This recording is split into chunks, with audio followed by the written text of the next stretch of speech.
the sheer speed of the mobilisation of the whole of the UK contact centre industry, pretty much, to work from home has been unbelievable to witness.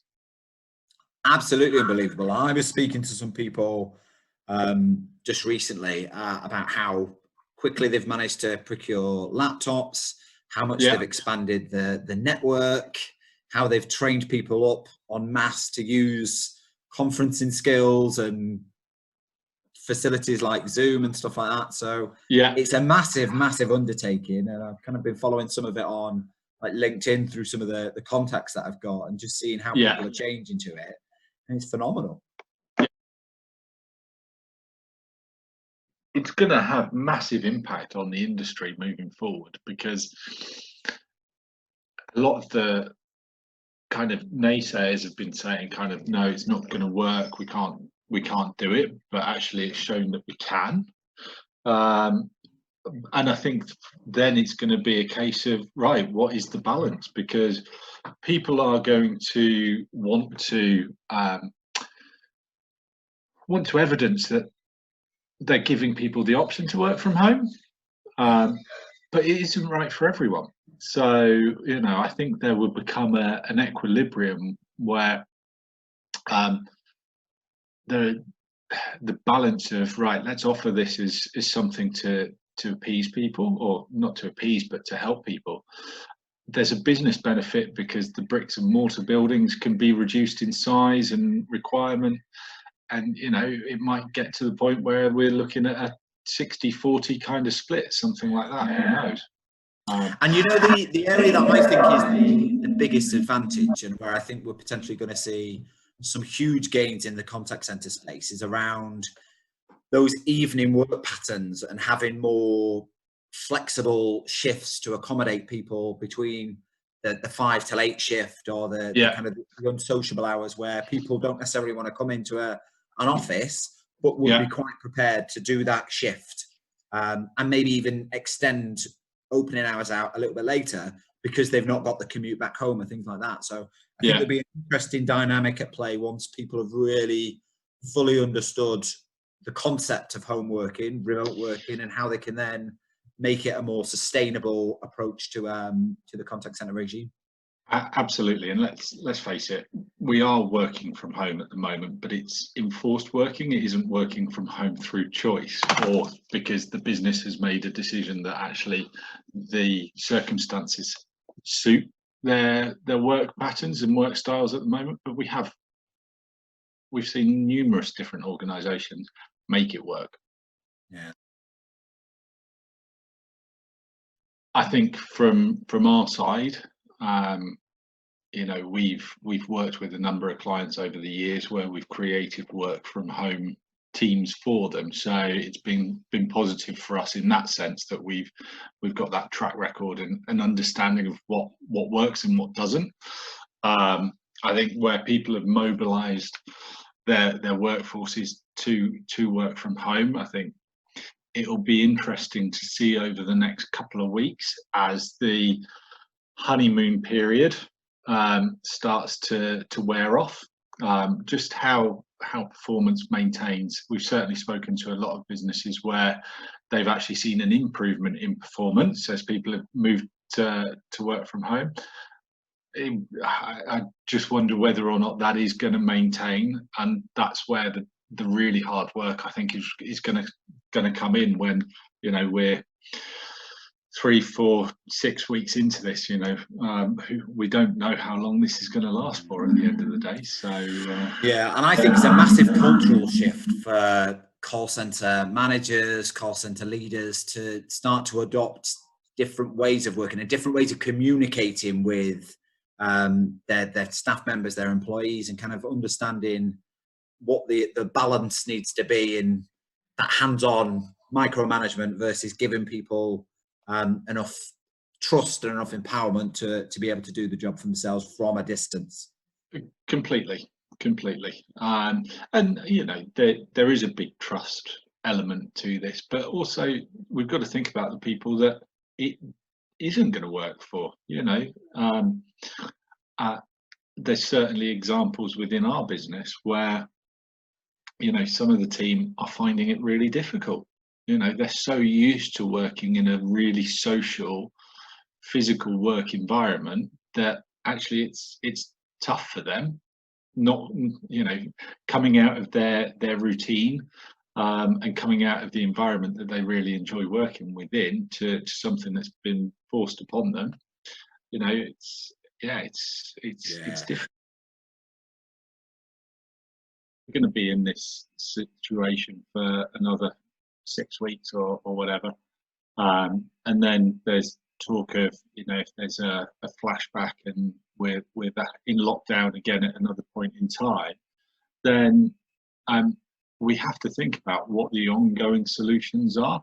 And there's lots of people that talk a lot around mobilizing systems, but actually, what about the people stuff? There is a lot of businesses out there that have never recruited remotely, never onboarded anyone remotely, and never trained anyone remotely. And these are all things that are going to have to come into the work environment to effectively ensure that those contact centres are going to operate ongoing. That's a really good point that you just made there, Barrie, around remote interview skills, remote interview techniques, and how managers can be equipped to have remote interviews over either Zoom or other conferencing facilities. What would you say are some of the kind of the things that people are going to need to adapt to in that process? Because some people already do it, I would imagine, but I think this is going to be new for a lot of people in that whole online recruitment process. Do you mean from an interviewer or an interviewee? I suppose it's from both dynamics, actually. As the interviewer, Yeah. how would you change your approach? And any tips for people going through that process now that might be the interviewee? What could they expect? I think from an interviewer perspective, the thing that you've got to be very conscious of is that through video interviews, there is a lot of external stimuli that you lose in actually making your assessment of that individual. So if you think about when you interview someone face to face, there is usually a period of, you know, they're maybe sat in reception. You go and pick that individual up from your reception. You see how they are observing what's going on. You see how they carry themselves walking through, how confident they are, nervous, and actually as an interviewer, sometimes you'll actually adjust how you carry yourself through the interview based on those initial parts. And I also find that with video conferencing, that period of kind of small talk as you are going through, a lot of the time with video interviewing, you get straight into it. You know, there's a lot less informality around a video interview, which I always coach people to interview to understand what is the best that you can see from someone. And if you don't have that period of actually warming up and building some kind of rapport with that individual as a candidate, actually you're not going to necessarily see the best of them. You know, if I'm hiring someone from my team, I want to know that they're a superstar. I'm not going to be sat there trying to trip them up and kind of almost screen them out from the process. I want to screen in the best people. And if you're not going to get that from people who are slightly nervous because they haven't done a video interview previously, they're not quite sure how everything works, then, you know, you've got to do your best to put those people at ease, because you could miss out on a superstar. So I think that's a really important part for me. There's a number of other things that are really important as well, around having, you know, stable technology infrastructure, but also being able to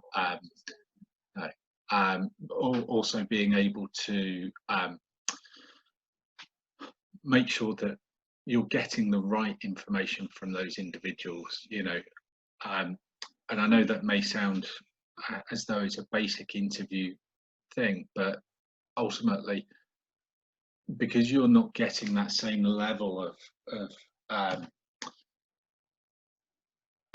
communication from those people through body language, through other forms of communication, sometimes you'll miss things. Sometimes you'll see triggers in someone because of the way that they're twitching their feet or whatever it may be. So actually you've got to really listen and process the answers that person is giving you. You know, you'll know this from your various kind of sales presentations that you do, but in terms of active listening and really thinking about what your potential customer has said to you before going back, I think that's really important from an interviewer. Is really, I guess, to surmise that, is practice your interviewing skills and techniques, practice your questioning techniques, practice your active listening, and really process those. Don't just kind of go, okay, these are the tick box questions that I need. It is really fine-tuning those techniques and the details so that you're getting the information that you really need to make a decision. Is this the person that we want to, and whether it be a frontline role or whether it be a management stroke senior management hire, you've got to go through those processes. Yeah, and I think it's a really important point, because actually you can't necessarily read people in the same way that you would in a face-to-face interview, can you? And you don't necessarily want to, just because of the medium of video, you don't want to hold back and probe further into some of those questions that you would, because I suppose there might be a tendency to go down a slightly different route because it's video, rather than spend a little bit more time, ask a few more probing questions, and really get under the skin if they're the right candidate or not. Yeah, exactly. So looking at it from the other perspective, this is a whole new world for most candidates. You know, there is a very small percentage of the population that has ever done a video interview. You know, we might be used to it in a management capacity where, you know, we may have video conferences with peers across the globe. But actually, if you think from frontline upwards, the percentage of people that have had the experience of an interview is very few people. And let's face it, you judge your perceived success of an interview based on the feedback that you get from the person that you're being interviewed by. You know, you don't have that, and you can't, like me, so I'm trying to practice a lot looking into the camera. You know, I know that my attention wanders. You hold eye contact in an interview, and you know, I've been talking to you and trying to keep eye contact with you, but I forget that actually my eye contact with you is in the camera, not actually looking at your face. So it's things like that that are really, really important. And that's a kind of key bit.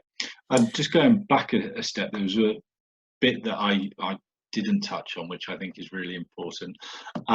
If you're interviewing to hire someone on video at the moment, a lot of businesses rely on the environment, you know, the working environment, to kind of the brand, the culture of an organization to actually sell their opportunity to a candidate. You lose all of that through a video conference. You don't have that. And okay, it might be a work from home job, and if it's going to be 100% work from home, that's one thing. But as an interviewer, you do have to really work hard to make sure that you're selling your organization to those individuals. If you don't do that, you're not going to get the cream of the crop that everyone wants within that team. Yeah, and I suppose there's a lot of pressure on candidates to decide from a video conferencing interview as to whether or not you're the right company, you're the right fit, you're the right culture, if they've not seen the inside and outs of your organization. Exactly. I mean, we've seen and worked with a number of clients recently since the whole CV-19 thing kicked off, where they've had to mobilise significant headcount, primarily in the outsourcing space, at rapid pace. Now, a lot of the individuals that have gone into those roles are kind of taking roles because they want to, well, because they need to more than anything. I think as we start to see this as the new normal, that's going to change fairly significantly. At which point, when you're having to compete with a number of different organisations to get that candidate to sign up with you specifically, that's going to be quite difficult for some people to adjust to doing video interviewing. Thinking about recruitment in the contact center industry specifically, Barrie, and thinking about how most contact centers that I know, given kind of some of the attrition challenges that a lot of them have, they're constantly doing volume recruitment. And I suppose there's a challenge at the moment based on current environment to say recruitment might be on freeze, or actually you don't know what the demand's going to be when all this goes back on, and what volume of calls you're going to handle, and if it's going to adversely affect, or whether people are going to leave in the furlough process. So how is volume recruitment changing or likely to change for contact centers moving forward? Do you see it being any different? Yeah, I definitely see it being very different. So, I mean, let me tell you kind of what's going on at the moment, and then how I think that's going to change moving forward. So, there's been a number of industries that have been impacted by CV-19, and there is, at this moment in time, there are only a handful of industries that are actively recruiting. So pretty much every outsourcer out there is recruiting very heavily. But if you look at then organisations like telecoms, who are still a key industry, they're not actively recruiting externally typically, on the basis that they've got workforces that are either have a retail estate, for example. So quite happy to say that I've spoken to a couple of the mobile operators recently who have mobilized their retail shop workers to work from home, and are supporting web chat inquiries working from home. So actually there's not a huge amount of activity going on for those guys. The areas that are busy are, as I say, the outsourcers, healthcare. So there's been a lot of activity on the kind of one lines, and also financial services. Now, I think with financial services, they are getting down the line a bit more with regards to mobilising some of their branch staff. I know Barclays have been fairly eminent in sharing their branch network and showing that they've set up kind of mini contact centre operations within their branches, which has been great to see, and the utilisation of people. But certainly some of the government schemes that are coming out, the sheer manpower that's going to be needed to operate those. I think we've all seen stories of people that have applied for business loans or want to apply for business loans who haven't been contacted within 2 weeks, kind of thing. So there's a lot of activity there. So I think in terms of moving forward, as we start to see the new normal, as I say, my gut feel is that we're going to move to a model that is a balanced model of some bricks and mortar and some work from home operations. I think because of what's happened with some of the outsourcers in India, the Philippines, South Africa, etc., which those organisations have outsourced to those locations, and thought of them as kind of BCP locations to support them. But actually, when they go down and we have nothing here as well, then that's a big issue. So I think the work from home piece will, I think it will stay pretty much in most organisations in some capacity, so that there is that ability to scale that work from home operation as a BCP option when required. And let's face it, it's far easier to scale something like that if you have it running already. To try and set it up from scratch each time is going to be a real challenge. So I think there is going to be that ongoing recruitment aspect in a work from home environment. I think what will happen is, of course, there will be improved elements of capability around actually the interviewing and the interviewer and interviewing. So yeah, it's going to be an interesting challenge. I think the other element that has been a big challenge recently has been the pre-employment screening. So and that's just another part to kind of add into this, is because of the sheer volumes, and the government has recently relaxed the right to work checking, but prior to I think last week, you still had, or you were supposed to still look at someone's passport or right to work information physically. They've now changed this to say actually you can do it by video. But yeah, it's those elements that are really difficult. And if you're mobilizing a work from home team rapidly, trying to get 4,000 PES checks done in any short space of time is not an easy thing to do.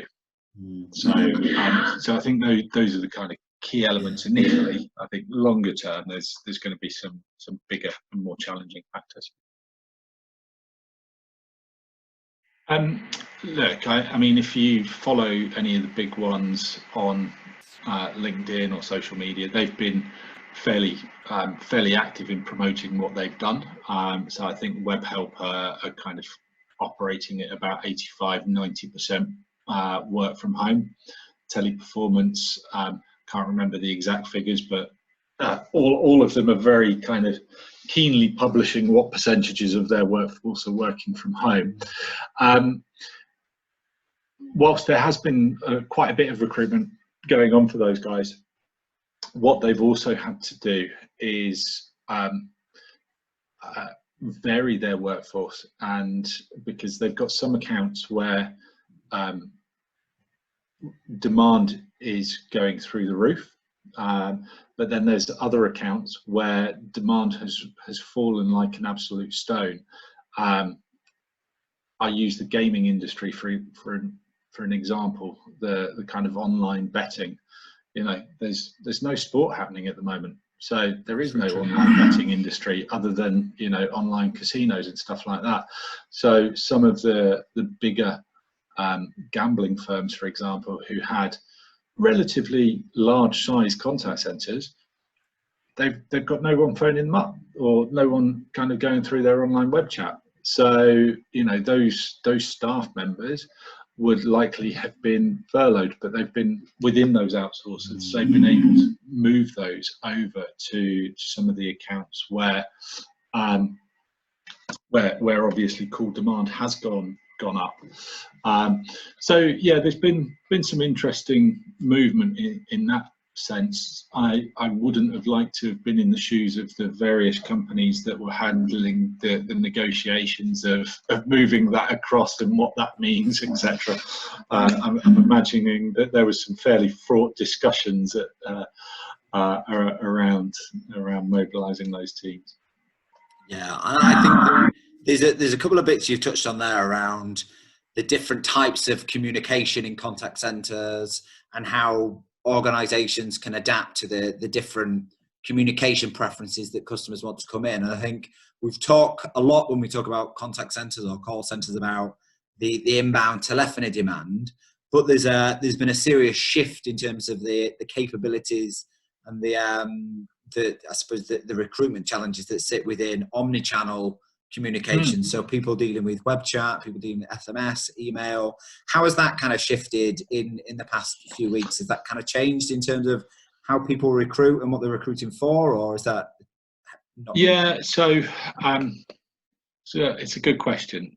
I mean, the majority of web chat operations have been offshore previously. That's not to say that we haven't got it in the UK as well, but a lot of it has been offshore, whether that be to Eastern Europe, South Africa, Philippines, wherever it may be.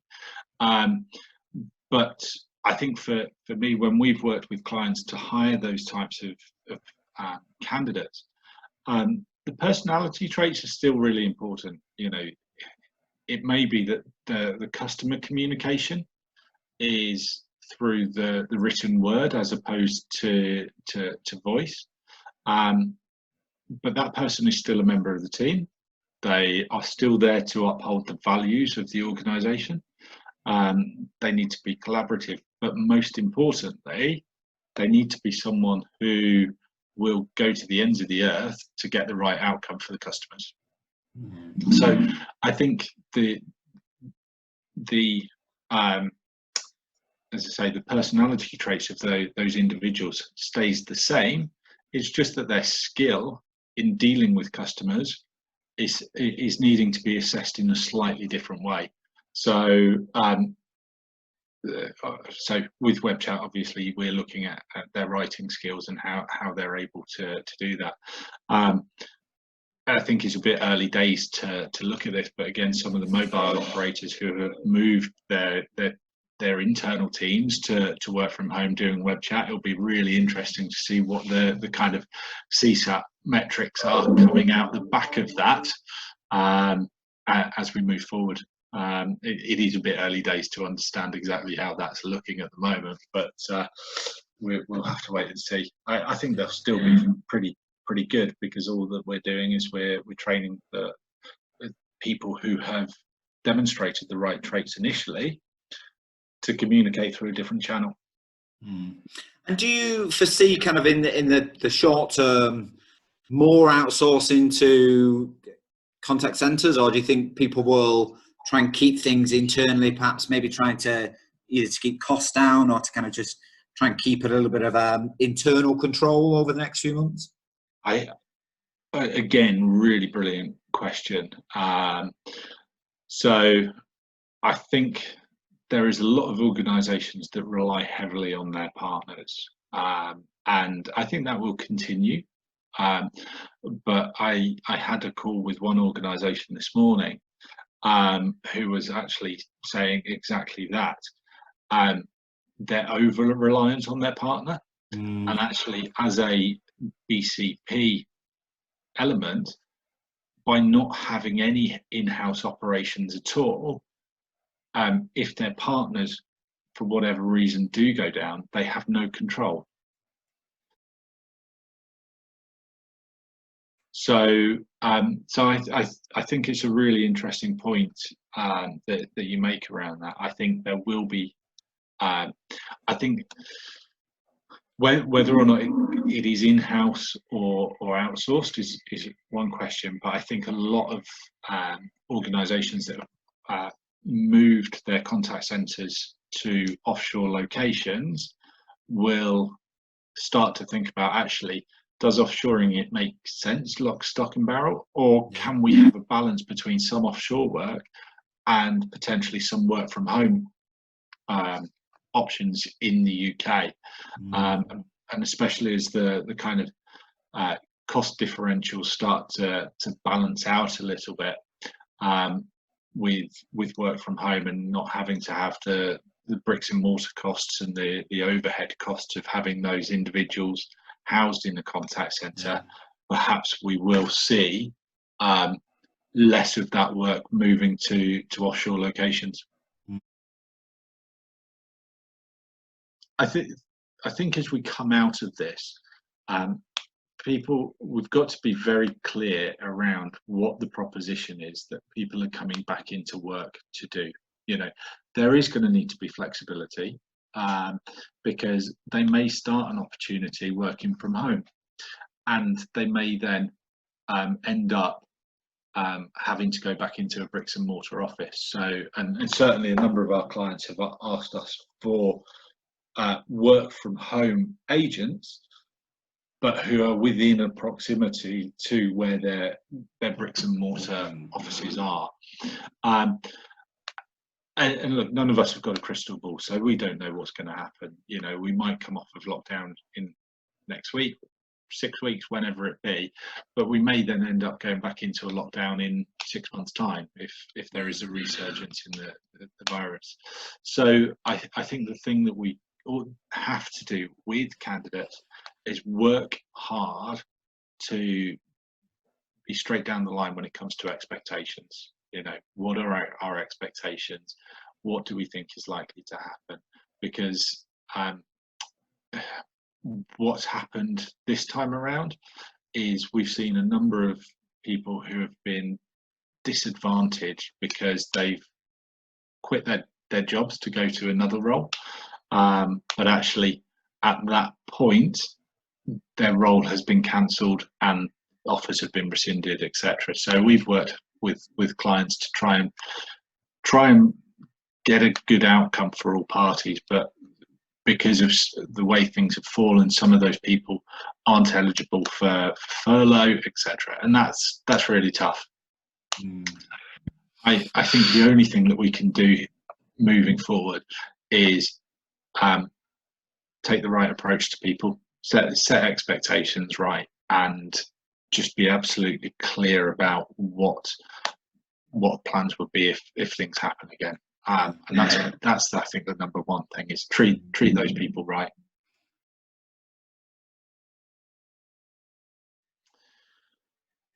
Well, look, I think there's a number of schools of thought around this.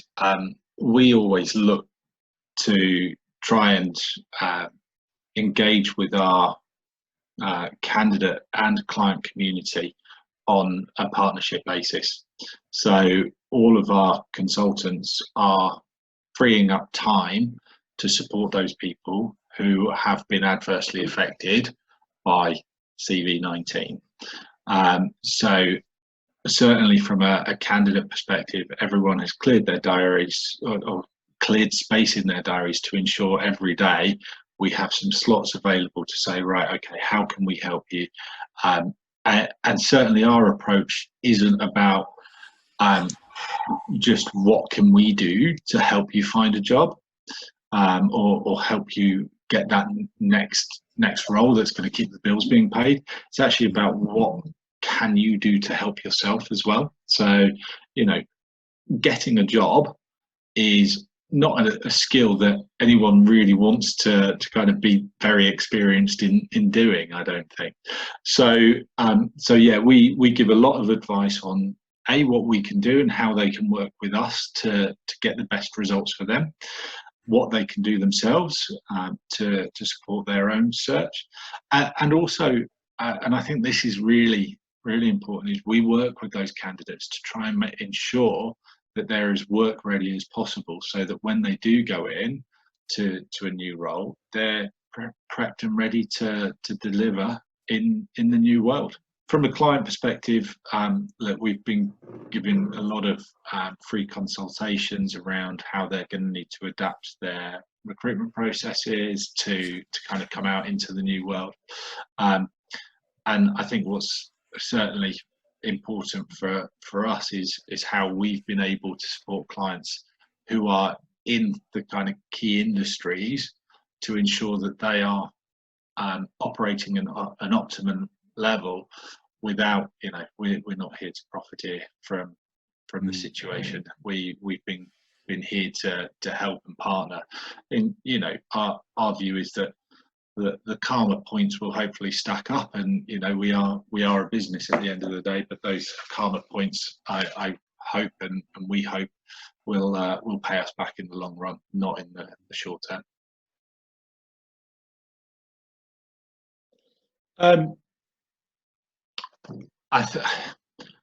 Keep in touch. I can't stress enough that I think mental well-being during this time period and being aware of what the impact is for your people, I think is absolutely the kind of number one and most important thing. We're in enforced, we're in an enforced situation here that no one has ever experienced previously. You know, I have my own challenges with a newborn in the background and stuff like that. You know, we're not in the perfect work from home scenario. We're not kind of as far as I can tell, everyone is taking every step that they can to do the best that they can. Yeah. Just remember that, you know, it's people. We're trying to do what we can to make keep the world turning at the end of the day. So that's the thing for me is just remember that. Yeah, I think everybody's got their own individual circumstances, haven't they? And as managers, sometimes in the conventional world, you'd be quick to kind of jump and support on people. So carry on that same ethos and just understand that people are going through different situations, different circumstances, and treat each case as it comes, I think. Yeah, absolutely. Brilliant. Barrie, that has been hugely valuable. I've taken some really great insights from that, and hopefully for people that will be listening when I post this on social media, it will be of huge value to them too. It's been great chatting to you again. I've not spoken to you in a while, so yeah, it has been a while. Shame it takes a global pandemic to get people chatting sometimes, but we should definitely catch up when we're all allowed to see each other again. Yes, absolutely. When the pub's open. Yes, when the pub's open.